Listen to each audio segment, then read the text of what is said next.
I'm Jim Collison, and live from the Gallup campus here in Omaha, Nebraska, as well as our office in Sydney, Australia. This is Gallup's Called to Coach, recorded on April 2nd, 2019.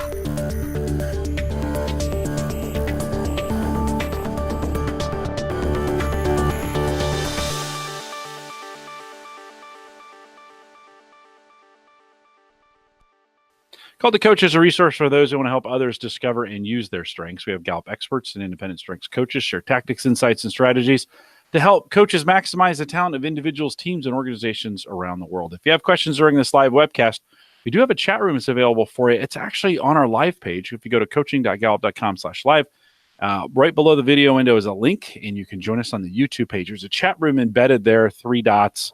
You can pop that chat room out. We'd love to have you join us there. If you're listening to the recorded version, you can send us an email with any questions you might have, coaching@gallup.com. Don't forget to visit the Gallup Strengths Center, just gallupstrengthscenter.com for all your CliftonStrengths coaching resources and training needs. You can also catch the video in both streaming and downloadable audio for offline listening. We call that podcasting. All the cool kids are doing it. Head over to coaching.gallup.com and all the links that you need are there. Ann Lingenfelter is our host today. She works as a learning solutions consultant with Gallup out of our Sydney, Australia office. And always great to see you, and welcome back to Called to Coach. Thanks, Jim. It's great to be here. It was great to be in Omaha. Love being there and connecting with all the Gallup folks and the Gallup practice leads, and I feel like I learned so much. And today in this show, I'm actually connecting with Chris Miller, who is a former Gallup employee. He was based in our Wellington, New Zealand office, and he's still based there today as a Gallup Certified Strengths Coach and running his own business, which is Chris Miller Coaching. And I have to show you this, Jim. This is from Chris Miller Coaching. Thank you, Chris. I love this. I have it on my desk, and reminds me of you and all the great coaching that you do.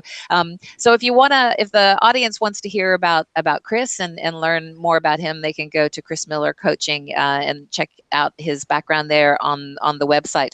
But as I said, Chris is a Gallup certified coach, worked for Gallup for about, what, Chris, 7 years or so? 7.5 years, yeah. Yep, 7.5 years out of Wellington.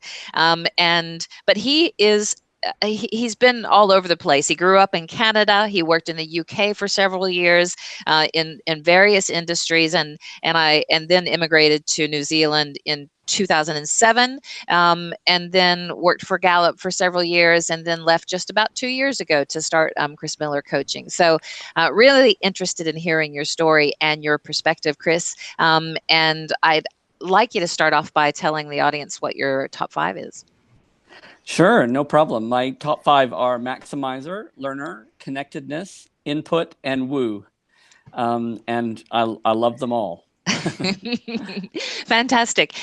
Tell me, I know this is going to be one of those shows where I can just kind of sit back and let you talk, because you are such a phenomenal coach. When I started working for Gallup, you did my one-on-one onboarding coaching call. And I remember from the very beginning thinking that you had such a great way to sort of, such a great listener and an ability to introduce the strengths concepts in such a great way. Talk a little bit about your journey, how you got to this part of the world, and then we'll go into your your shift from Gallup to Chris Miller Coaching. Great. No, I'd be happy to share that journey. I guess the big change for us as a family was making the decision to immigrate from Scotland to New Zealand. And when I left the pharmaceutical industry in Europe, I decided to retrain as a coach. And so I did some coach training with the Coaching Academy in the UK. And then when I arrived in New Zealand, I joined a business coaching company in Wellington, or in New Zealand, and worked as a business coach for 3 years in Wellington before joining Gallup. While at Gallup, I got to train and accredit myself as a strengths coach, and it was just lovely to integrate the strengths philosophy into my business coaching skill, my executive coaching talent, and it was for me, discovering coaching was initially an extension of my management experience and my leadership experience in Europe, but I kind of fell in love with it so much that I knew I wanted to build a career out of it, and that's what led me to kind of change industries and launch my career as a coach within New Zealand. And then 7.5 years with Gallup, I learned a tremendous amount about engagement and leadership and management, and still had I guess a creative yearning for building my own brand. And that's what led to kind of the move out of Gallup and setting up my own business. When you were working previously in the, I think you said pharmaceutical industries and various industries in the UK, were you managing people then? Were you a people manager? I was for part of it. I started in as a sales rep and then became a product manager in marketing and then became a marketing manager. And I managed in the biotech industry as well as in the pharmaceutical industry. And I loved people management, but I always felt like I was uncomfortable with giving advice or giving directives. I was really uncomfortable with giving directives to people. And when I went on a coaching course when I was with a pharmaceutical company, I kind of went, okay, this is how I want to manage.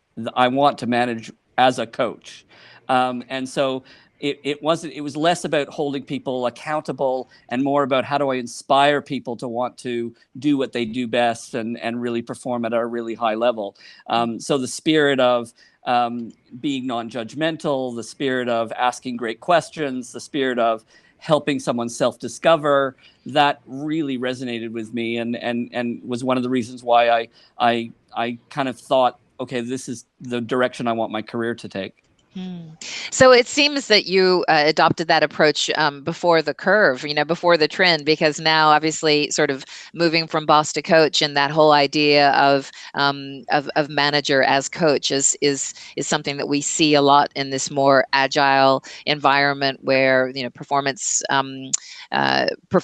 management is not something that's just happening once a year, but it's an ongoing conversation. So it seems like that you sort of were there already in that way. When you think about, Gallup talks a lot about there just being, 3 in 10 people or 3 in 10 managers are actually natural people managers.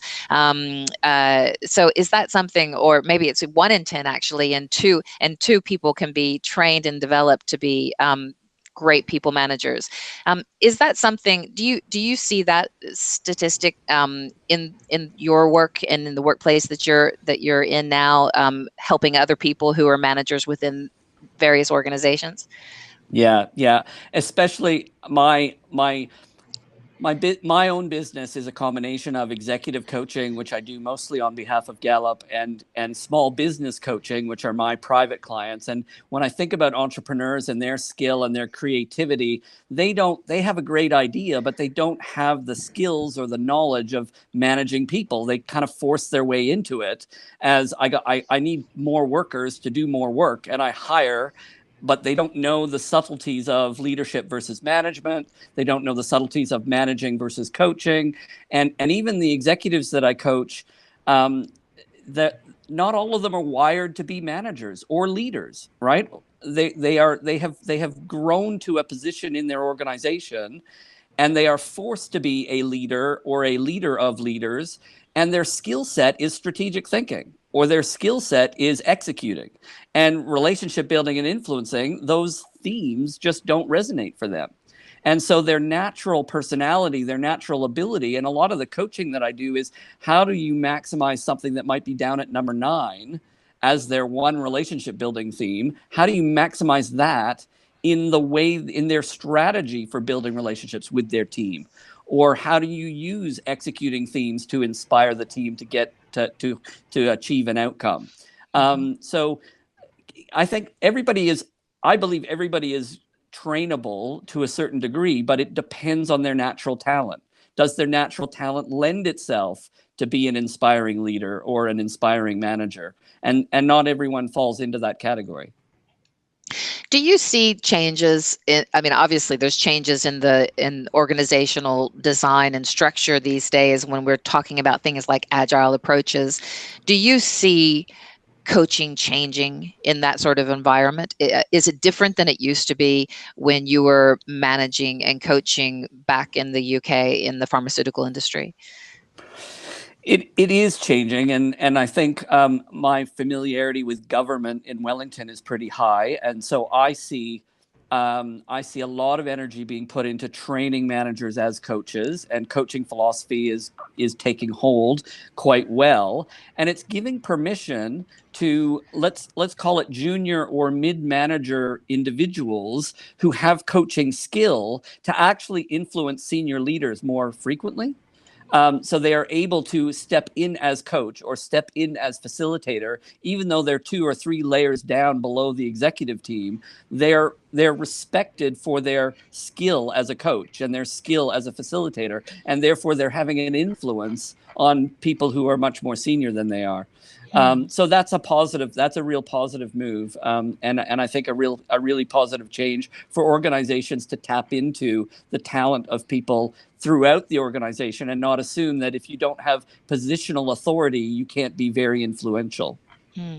That's very interesting to hear, and great to know that you're seeing that exhibited, because often we have coaches who are uncomfortable or fearful of coaching above them because being concerned that maybe delivering a message that's not going to be popular, and that sort of thing might impact their progression within the organization. So that's great. That's great to hear.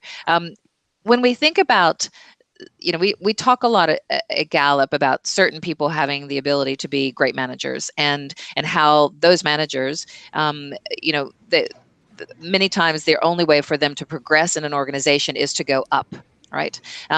We talk about the interesting and innovative companies that are developing these functional experts, and have an alternate pathway of functional expertise. Are you seeing that in the coaching that you're doing within organizations? It's in its infancy, if I'm honest. I think people's ability to create career paths for people that doesn't involve managing others is still very shallow, I would suggest. And I think there's a couple of things. I think there's starting to be a recognition that leadership is different from management, and that organizations need both to be really successful. And if you are a technical leader, you don't have to lead people. You can lead the organization through a technical change or an expertise based on your sphere of influence and never have any direct reports, right? So you can be a leader of strategy, or a leader of technology, or a leader of financials, and never have any direct reports and be extremely good at your job. That's different from being a talented manager who, by implication, has direct reports. And you manage a team, or you manage a group of, or you manage leaders who also lead teams, who then create a difference for the organization. And there's alignment, and there's kind of resources that need to be talked about. But that spirit of, can I be a leader without direct reports? Absolutely. And it's just a question of how do you use your influencing skills to really change the direction of your organization. Interesting. And I think it's also about the leaders being able to create an environment in an organization where the culture recognizes and respects people who are progressing as functional experts, regardless of whether or not they have a title of manager, as people manager, and going up the traditional way. So I would agree with your assessment there about it being in its infancy for sure. Last sort of overall question. I went the other night to hear Gail Kelly speak, who is a well-known leader in Australia and New Zealand, as former CEO of Westpac Bank. And she talked, when she talks, she's very inspirational, as many leaders are. And she's able to paint this vision and this idea that is very much linked to purpose, very much linked to serving others and that sort of thing. Yet being able to translate that so that it is actually those values, that purpose is aligned at every single level of the organization, and that value is being aligned and clearly spoken in every system and process. That's so necessary in order to avoid the sorts of things that we're seeing in Australia right now, on the back of this Royal Commission looking into the financial services and all the issues that have happened with the banks here. So as you look at that sort of challenge that leaders face in making sure that vision and strategy are translated effectively into each of those, lines down, how do you see coaching and managers come into that element and address that sort of need in an organization? That's a great question, and I think when I think about how I see the differences between leadership and management, and for me, leadership is all about purpose and values and vision and brand, and the leader has to uphold those four things: purpose, values, vision, and brand. And a manager needs to be very good at articulating and managing to the Q12, as far as I'm concerned. Like, the Q12 is as good a tool as we have around the world to manage people effectively and lift engagement. And so I would argue that leadership and management are very different, and managers need to be comfortable with learning leadership skills, because even at a local functional unit level, there has to be a purpose, there has to be values, there has to be a vision, and there has to be a brand. What's the brand of the finance team? What's the brand of the sales team, for example? And I think the organizations that are getting it right more often these days are giving the power of that leadership down the organization to allow managers to be leaders of their portfolio and make important decisions for the business that are aligned to the organizational principles, but allow them the freedom to make vision decisions for their business unit that is in alignment with the corporate vision, but gives the team a great opportunity to learn and grow and contribute to the organization. I love, you talk a lot, I know, in your coaching about purpose, values, and vision. And there's some great, I was having a look at your website, and I'll visit some of the things on there that jumped out to me that I'd like to talk about sometime in the show. But we've talked about you being about purpose, values, and vision. That's what your coaching is about. But it is tied in with aiming that with the person's core strengths, sort of who they are. Can you talk a little bit more about that? Because, we talk about strengths as a tool to be used in coaching, and certainly that's going to be a way that helps us understand the person and who they are, what their natural patterns of thought, feeling, and behaving are. But in your coaching, how do you deal with the individual for whom their purpose, values, and mission of their job perhaps isn't that well aligned with who they are, what as an individual? Yeah. A lot of times, and this is where I love my new approach to coaching. When I was a business coach for a business coaching company in New Zealand about 10, 11 years ago, we had a very good process for coaching the business. How do you coach the strategic plan? How do you coach operationally? How do you coach good decisions? And it was all very good and very valuable, but there was a missing link for me, which was, how do you coach the owner to be the best version of themselves? And how do you coach the people who report to that owner to deliver consistently? And that kind of set me on the journey of exploring my own purpose and my own values and really understanding them at a deep, deep level. And so now I think your question around what happens when someone is in a role where purpose or values are misaligned, for me, it involves a change of some kind, usually led by the individual, that actually says, this is not for me. I'm in the wrong place. I'm either in the wrong job or I'm in the wrong organization. I have to make a change. Now, some of the things that we talk about in that context is, how do your strengths contribute to you understanding your purpose And how are you living your purpose outside of work to give you some fulfillment? Because it's very lonely if you're in a job that you're hating or in a job that you know isn't right, and you know you have to pay the mortgage or you know you have to pay your rent. How do you then live your purpose when you know things aren't quite right? Well, you live your purpose by being with family or being with friends or doing the hobbies that you really like and investing in yourself outside of work. But I feel really badly that there's a healthy proportion of the working population of the world who haven't found their purpose and are therefore just doing a job. Yeah, that's uncomfortable for me. Yeah. So, as an independent coach who is trying to get, clients and such, you go forward and say that you are, your coaching approach is about being able to allow the individual to fulfill their purpose. Is that a popular sort of external brand when you're approaching people that you're hoping will hire you? Are they concerned that in your coaching their employees and staff, that staff may end up leaving the business, or you know what I'm saying? I mean, it's just how do you address all of that? In a real way, when I sit down with particularly a small business who have maybe 5 to 7 employees plus the owner, the owner knows deep down who's on board and who's not. They know exactly who's on board and who's not. They just can't put their finger on why, right? And so my purpose and values conversations with the owner and with staff helps people realize that they are here for a reason. And that reason might be to contribute to their current organization, or it might be something else.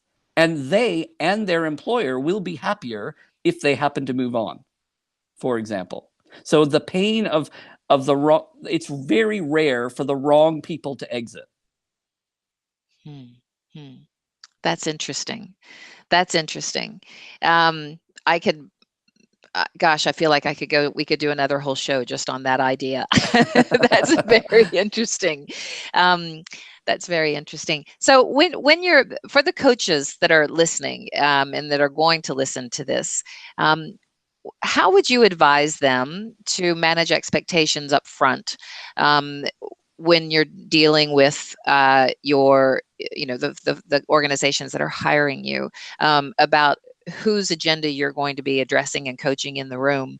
I think that's often something that we as coaches will get into that conversation of whose agenda takes precedent, who's paying for this coaching. The organization may have some clear things that they want you to touch on, and that may not be at all where the individual's going. How do you manage that up front? How do you manage that whilst you're in the process of that? Yeah, there are a few exceptions, but in principle, I will clarify confidentiality up front. And for me, confidentiality rests with the person I am coaching, not the organization. And so if I'm going to add value to the organization, I need permission from the person paying the bills for the coaching that my coaching to their individual, to their employee, is entirely confidential. I will encourage that person to explore or share any outcomes of the coaching with their employer, but it is not up to me to report back to the employer the content of my coaching with the individual. And when I'm coaching small organizations, I'm coaching everyone. I'm coaching the owner, I'm coaching the staff, I'm coaching the general manager, and everybody has to honor, or if my confidentiality isn't honored across that entire group, the whole thing falls apart, right? I wouldn't coach the owner and presume to share the content of that coaching with anyone, not their life partner, not their staff, not anything, because we could talk about anything potentially. Yeah, and that's just the rule that I follow. Now, when an organization, a corporate scenario where a manager or a leader is hiring me for coaching of a group or a team, I will give themes or patterns. Here are some things to be looking for. Here are some things to be concerned about, without revealing the identity of who that came from. Mm-hmm. And do you have sort of a template that you use, or when you go, when you're setting your contracts and such, that you say on the back of the coaching, I will give you a summary, not of what they're saying, obviously, because that's confidential, but how do you, is there some sort of output that you give the person who's signing the check? Do you know what I mean? Yeah. You just said that you give them sort of you may flag that there may be some certain issues or whatever, but is there, do you, we talk a lot about, often there's a conversation about ROI of coaching, and some people have ways that they measure it. They do a baseline, and they're they do a Q12 or what have you, and then go back at the, a few months later and do another one, so they can say, okay, this movement is due in part to the coaching engagement. Is that the sort of thing that you do, or what are the outputs that you give the organization? Yeah, I'm big on relationships and voice-to-voice communication. So when I give feedback about a program, a coaching program or coaching content to a leader, whether it be an entrepreneur or an executive in the corporate world, it will be a conversation touching on the highlights that I have discovered through that coaching. Mm-hmm.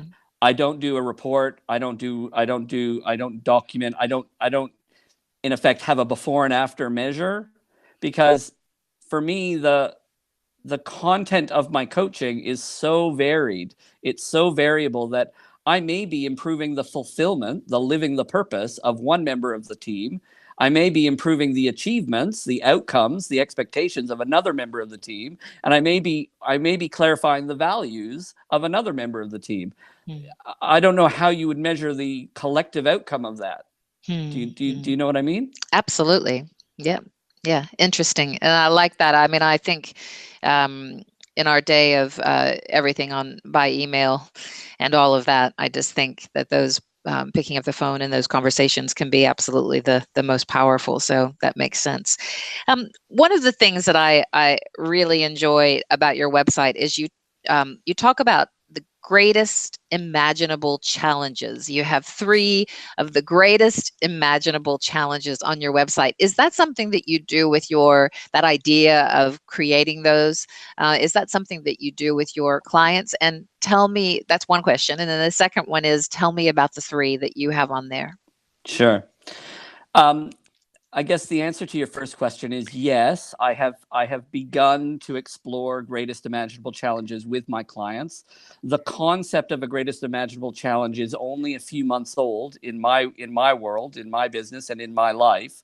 And so it's a little bit in its infancy on the way I coach the greatest imaginable challenge. It was inspired by Jim Collins, who wrote Good to Great, and who lots of people on this podcast will have read. And Jim talks about a BHAG, a big, hairy, audacious goal for corporations, right? Corporations need a big, hairy, audacious goal to inspire everyone to align activity and achieve something big. So I thought, well, what does that look like at an individual level? So for me, the greatest imaginable challenge is at an individual level. It's kind of the pinnacle of your bucket list. If I could pick one thing off my bucket list, what would it be? And greatest imaginable challenge comes at the junction of what are you most passionate about? What do you do best in life? And where could you add the most value to either your own life or others? Yeah. So at the junction of those 3 circles, if you like, is the greatest imaginable challenge. And yeah, for me, it's about when I wake up on a Monday, when I wake up any morning, because Monday doesn't feel like Monday anymore when you run your own business. It's kind of like, what am I aiming for? What am I trying to achieve as a contributor to Wellington, as a contributor to New Zealand, as a contributor to the planet? And am I being ambitious enough to achieve? Mm-hmm. And talk about your 3. Sure. So my first one is really has been part of my journey over the last 12 years of being engaged in both small, medium, and very large business coaching. And so my first greatest imaginable challenge is to have an influence on the New Zealand small business community to the same degree that Edwards Deming had an influence on Japan after the Second World War. So he was the father of total quality management and continuous improvement, and he influenced Japan to a tremendous degree. And so I thought for myself, it would be really cool if I could influence the small business community to that degree. So I'm very passionate about how do you help people who have a side hustle or an idea for a business, who live in the corporate world. How do you give them the courage to launch their business, and then how do you give them the courage to grow it so that it's sustainable? That's kind of my sweet spot. Yeah. So that was the first one, if that makes sense. It does. Cool. And the second one is about supporting the diving community. That's right. That's right. So can you talk about that? Yeah, so I was a diver, a springboard and platform diver in my youth from the age of 13 to 20, and loved the sport of diving. And I have a 15-year-old and a 10-year-old who are also divers and love the sport. The community of diving in Wellington and New Zealand is very welcoming, very positive, incredibly engaging, fun to be around. And there are some individuals with some big aspirations for New Zealand diving. And so for me, the greatest imaginable challenge is, as a coach, how can I support the diving community to create 3 Olympic or world champions, 3 Olympic or world medalists by 2028? Wow. Yeah. And how would you bring strengths into that? Well, I've already brought strengths to it. So the Wellington Diving Committee consists mainly of parents of diving, and we had a strength session. We had a strength session about 18 months ago, where we looked at the strengths profiles of the president and the treasurer and all of the people who are contributing to the Wellington Diving Club, and it was great. I think everybody enjoyed it, and it brought us together as a community. We probably need to revisit it because the committee has changed fairly substantially, or we've added a lot of people to the committee. And so the spirit of strengths, I think, is going to be very useful in identifying where we go next as a team, and how that can help meet the Wellington diving objectives. What I'm hoping to do is to bring strengths to the wider diving community. So Diving New Zealand leadership and potentially other clubs who may value the way strengths might help them run their clubs. Chris, Anne is. It looks like maybe your battery is going, Anne. Is that what you're doing over there? Okay. While you're plugging that in, we'll stay here. Chris, let me ask, on the sporting pieces when you're coaching this, sometimes the outcomes or the measurables may be more obvious because you're trying, like you've said, you're trying to reach this. Do you find you're coaching to outcomes a little bit differently in those settings than you would in the corporate setting? Yes and no. I think the politics of sport and the politics of corporate environment, or the politics of even a small business, they all have lots in common, right? It's all about relationships. It's all about who says what, who does what. Do we back each other? Do we believe in the same vision? Do we have the same values in the way we manage the sport? And so that's a big part of a lot of my coaching is people based, right? It's not operational, it's not execution, it's people. And so how the president of Wellington Diving leads the committee and how they all engage as a team is not dissimilar to a corporate team that has to get along in order to accomplish something. Yeah. So in other words, not trying to take the individual strengths necessarily to the sport performance, but improving the performance of the team and the communications between the team, the way the team works. Is that kind of what you're saying? That's right. That's right. Yeah, and in a very real way, it's about how do you allow people to do what they do best and do what they love most, right? So if you're a volunteer on a sporting committee, and you're spending a few hours a month on the sport, you better be doing it for the love of the sport, the love of your kids, and actually enjoy the portfolio that you own. So whether you own fundraising or you own event management or you own treasurer or you own, it kind of doesn't matter. You kind of want to do it. Yeah, Chris, and it's not a burden, if that makes sense. Chris, I think sometimes in those sporting circles, the stress and the pressure and the intensity is cranked up another notch, even than what we'd see in corporate America. And it might be 2 or 3 notches higher, which makes, I think, that communication even more important in that them working together. I guess I can't tell you how many sports teams go flying apart because they couldn't put the interpersonal relationships together, right? Yeah. And what I'm loving my role, and what I love is that I'm not on the committee. I am coach to the committee. So I don't vote on anything.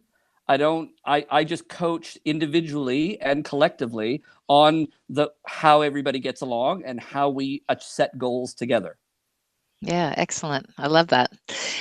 Chris, the last one on your website, the third greatest imaginable challenge, is about removing or decreasing the stigma of mental health issues. Can you talk about that and also how you use strengths in that space? Yeah. I again, this one's probably the most infancy for me in terms of how it might progress, but a big part of it is we all know that the corporate environment especially can be very stressful. And that stress is causing lots of mental health challenges around the world, right? Anxiety and depression and bipolar and just individuals who are falling apart at the seams as a result of the level of responsibility that they're being expected to perform. And the dilemma is, and there are some great people like Graham Cowan and the Are You OK movement, and there's some tremendous things that have started around the world. But again, it's in its infancy. For me, it's about how do we destigmatize mental health conditions so much that it no longer feels like anything worse than a broken arm. Right? And that we allow people to recover and we allow people to reintegrate without a lot of stigma and without a lot of judgment. Yeah. How do we allow people to be at their best? And in some cases, I'm very aware that mental health as a process for someone who is depressed or is anxious or is bipolar, there's some amazing elements of what I describe as a creative journey for that individual that could contribute to their place of work if the place of work allowed them to. Yeah. So that again, that paradigm of mental health is weird or it's challenging and it's negative and we're never going to get the productivity we need out of that person again. That's bullshit as far as I'm concerned. It's very much about helping the individual be the best version of themselves and take advantage of some of their insights as a result of mental health. And have you brought or do you know how you'll bring strengths into that conversation, into that challenge? Yeah, I've had the opportunity to engage with a number of people who've been very open and transparent about their mental health conditions, and I've had the chance to have strengths conversations with those individuals, and all of them, bar none, look at their strengths profile, reflect on their strengths journey, and they kind of go, this is a saving grace for me. This is who I am when I'm at my best. And my bottom 5 or the overexpression of my top 10 are signals of my mental health, right? They can tune in really quickly to what their strengths report is telling them about who they are and what they're capable of. And they can take great courage from reflecting on their top 10 and knowing that they can build a very productive life by being aligned with their strengths. hmm I love that. And that's definitely something in the work that I'm doing in education and in other areas that I'm hearing a lot of. When once you know someone's strengths and you know what is, how they are when they're acting in their strengths, when they're off, that is a clue, as you say, that something's not right, and Mm, it's a great indicator that there could be something not right in their well-being. And Gallup will then look at the five aspects of well-being and start to zero in on which of those is out of whack. yeah, But absolutely, as you say, it's a great way for us to understand, hey, there might be an issue here. So that's yeah. excellent. Um, And I Go ahead. think, just if I could expand on the 5 elements of well-being, that was a real inspiration for me in terms of helping people understand what well-being looks like.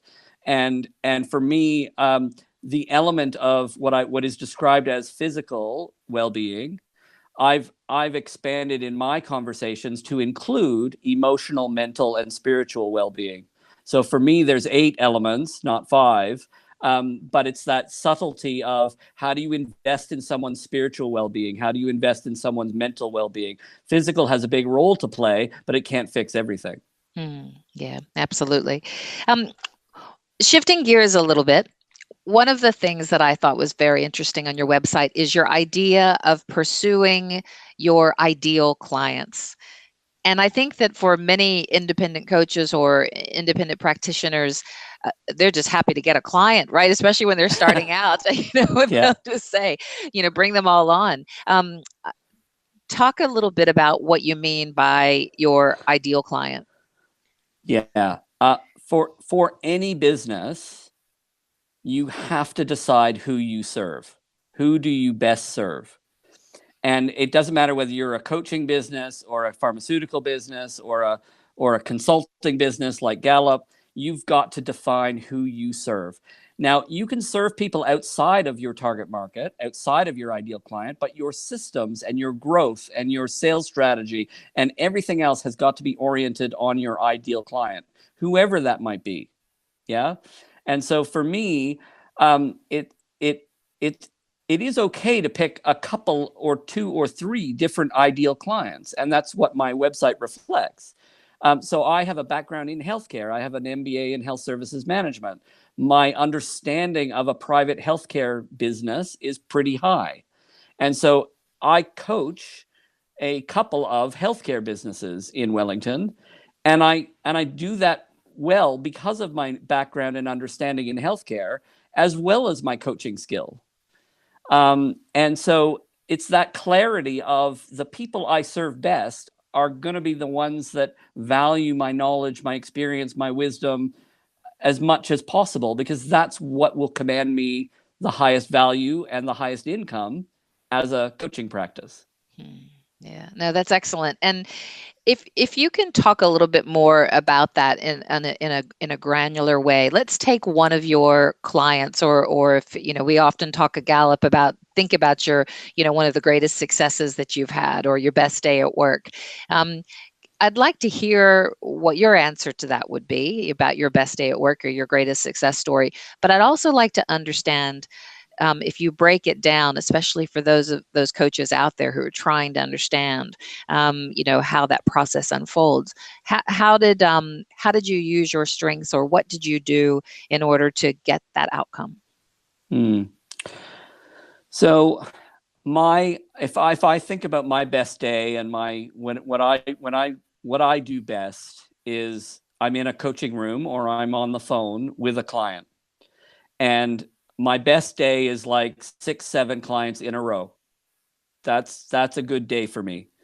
My best week last year was 27 clients, and that was huge. But it was so rewarding. It was so rewarding, and it was a combination of executive clients and small business clients. And don't get me wrong, I don't play the clarity of the ideal client as perfectly as I should. But when I think about my best client and the people I love to spend most time with, I'll paint 2 pictures. I coach an art gallery in Wellington, who I have been engaged with for 12 years, off and on. Yeah. So I've been their advisor, their coach for 12 years. And it has gotten to the point where I have coached not only the two owners in the business, but all of the employees extensively, both collectively on strategic planning and strengths and kind of strategies to grow the business, but also coaching them individually on what do they love most about their job and how do I help them enjoy working more than they otherwise would. So that for me, that longevity, that loyalty, I'm in it for the long game. I don't do, you'll see a lot of coaching programs out there where they'll sell you 6 weeks worth of work, right? I'm with you for 6 weeks and then it's over. And then you got to sign another contract. I don't do that. My minimum is 12 months and I hope to coach people for 12 years. That's my game. The other great client that I've had recently was a recently an almost qualified Gallup certified coach who is in government, who's in government in a program manager role. And I guess the spirit that she brings to coaching, the spirit she brings to every session is so exploratory, it's so curious, it's so open-minded that she and I have just hit it off. And the conversations about purpose and values and greatest imaginable challenge are real. They're real, and they're helping her change her view of her life and her family. And that's really rewarding. Like when you see someone changing as you, like almost in the moment, you see them changing. That's really powerful. Yeah, that's excellent, and I think it's wonderful that you've got the opportunity to have those long-term relationships and to be able to see that change happen and just not, as you say, come sort of quick in and out. That's it's lovely that you have that opportunity. I'm sure that our time is probably starting to wind down a bit. I'd love to know, what have I missed, Chris? What do you think is important to talk about that we haven't touched on yet? For me, I'm really passionate about what I call life work integration, and that's different from the conversation that's going on around work-life balance. Work-life balance is a bit of it's a bit vague and it's a bit unachievable, right? We cannot balance our working life, which should be 35 to 40 hours, with life, which is all of it. It's just crazy to talk about balance in that way. And so for me, I'm very passionate about life work integration. And I've developed a process for a workshop process for exploring life and work in a meaningful way, so that we spend 2 hours doing the life plan, purpose, values, greatest imaginable challenge, bucket list, 12-month goals, 90-day actions. What are you going to do differently? Health and well-being, human needs, lots of really rich stuff.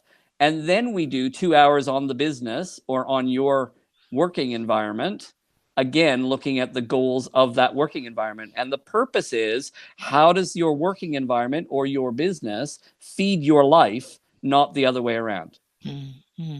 I Is important. really like that, Chris. And I saw on your website, you talk about life on a page as opposed to plan on a page, but that it kind of, started there. And, a lot of the best clients that I have are really good at being able to create a one pager with their entire strategy and their vision and all of that on there, and to be able to stick to that. And I love the fact that you're then now applying that to overall life, and not just about, what are we achieving in the business, but bringing that same sort of, okay, for your family, for your life, for your hobby and your health, what's your 5-year plan? What are your goals? What are you, look at this as you would if you were running an organization. What do you want to be? What do you want your external brand to be as an individual, as a family? All of that, and incorporating those concepts. So I love that you're bringing all that you're so obviously familiar with into that life coaching side too, the personal side. So that's excellent. Thank you. Yeah. The other element that I'd love to share, if I can, is I was fairly disciplined when I trained as a strengths coach, in that when I prepared for all of my coaching sessions, I prepared what I describe as a curiosity question for each of my clients' top 10 themes. And I got better and better at asking curiosity questions for all 34 themes over time. And about 6 years later, I thought to myself, this is all now ingrained in my head, but wouldn't it be cool if I actually wrote it down? So I wrote it down, and I created a spreadsheet that has all those questions in it. And then I decided that my input wasn't satisfied, and I had to go a step further, and I created a template of combination questions for all 34 themes and their combinations. And that resource is available on my website. Oh, excellent. So if you go to the resources page of my website, you can download that spreadsheet. Fantastic. Thanks for that and sharing that. I'm sure you're going to get a lot of hits after the show goes. A lot of people having a look at that, because I was going to ask you for an example of it, but better than that, we'll just go to your website and have a look. And especially because I know that look in Jim Collison's eyes, which means we're out of time, Anne. So, Chris, I really do appreciate your being here. You've given us a lot to think about. It's great to see you doing so well in your business post Gallup, and we just thank you for all the great stuff you've shared with us today. Thanks, Anne. My pleasure. Chris, before you go, we did have some folks jump out in the chat room tonight, which we don't get a lot normally this hour, but we did get a few. So Charlotte was asking me, how do you seek sporting contracts? And would you advise others to do the same? So my gift to the diving community is my coaching. So that's my volunteer time. I don't have a contract with them financially, but by engaging with leaders in a sport, most of them own a business or are in the corporate world and need coaching as well. So it's kind of like, if you give back to a charity like a sporting club, you will get leads for your business. That's great advice. And then, are you going to visit us at the summit this year, 2019? I would love to. I'm not committed at the moment, but yeah, one of my bucket list items is to be invited as a guest to the summit. But we'll see if that ever transpires. Well, we'll have to see. Just a few spots left, and it's a long flight for you. That is a long way to come. I am fortunate. It is a 15-minute drive for me to go to the summit, which is just awesome. But I realize the great effort that everybody has to put in to get here. One last question from Charlotte, and then she didn't state it this way, but I'm going to say, compare and contrast working for Gallup versus being an independent coach. How does that work for you? Yeah, for me, they've both brought a lot of value. My journey with Gallup was really essential for where I was in my life. I needed and wanted the security of what Gallup had to offer, and the learning that I had at Gallup was huge, right? Not just strengths, but engagement and manager development and leadership development, and just the whole spirit of what Gallup brings is massive. I think the reason for leaving was I had some creative intentions, I suppose, that I didn't think could be met within Gallup. And I wanted to test myself as to whether I could have the courage to launch out on my own and create my own brand. No, it's good. It's a great answer. So I also say thank you for taking the time tonight to be on and be a part of this. And it's always great. You must be connecting with some people. We've gotten probably more people to join us in chat than we normally would during this hour. So thanks for taking some time out of your day to make sure you're here with us. So Chris, I appreciate it. No problem. My pleasure. Hey, both of you hang tight for a second. We'll remind everyone to take full advantages of all the resources we have available at the Gallup Strengths Center. Just GallupStrengthsCenter.com. Send your questions or comments. You can send those in an email. Super easy to get to us. Just send it to us, email coaching@gallup.com. You can also catch recorded audio and video of this program, as well as all the past ones. We call that podcasting. It's available iPhone and Android both. Super easy to get a hold of. All the links and everything you need is on our coaches blog. Go to coaching.gallup.com or just search for Gallup Webcasts on any of those devices. If you are interested in becoming Gallup Certified Strengths Coach, You can see a list of all of our courses that lead to that, courses.gallup.com, and anything you want to highlight when we think about courses that are coming up in Sydney. We have an ASC first week of June. And I think, and we have another creating an engaging workplace for champions, train the trainer, happening today and tomorrow. So there's always something that's going on. You can always reach out to us here at the office if you want to know what's coming up. So if you want to see a complete list of what and where, it's on our courses page, courses.gallup.com. If you want to join us for these live webcasts, we have a page you can follow. Gallup.eventbrite.com. This is way harder this late in the evening than it is during the day. Let me just say that. You can go to our Eventbrite page, gallup.eventbrite.com. I mentioned the CliftonStrengths Summit. You can still get signed up for it. There's some spots, but they're going fast. CliftonStrengthsSummit.com has all the information that you need. And if you want to join, last thing, if you want to join our Facebook group, head out to facebook.com/group/called to coach. I want to thank you for joining us tonight or today, wherever that you land in a time zone. We'll be back with another Call to Coach. With that, we'll say goodbye, everybody.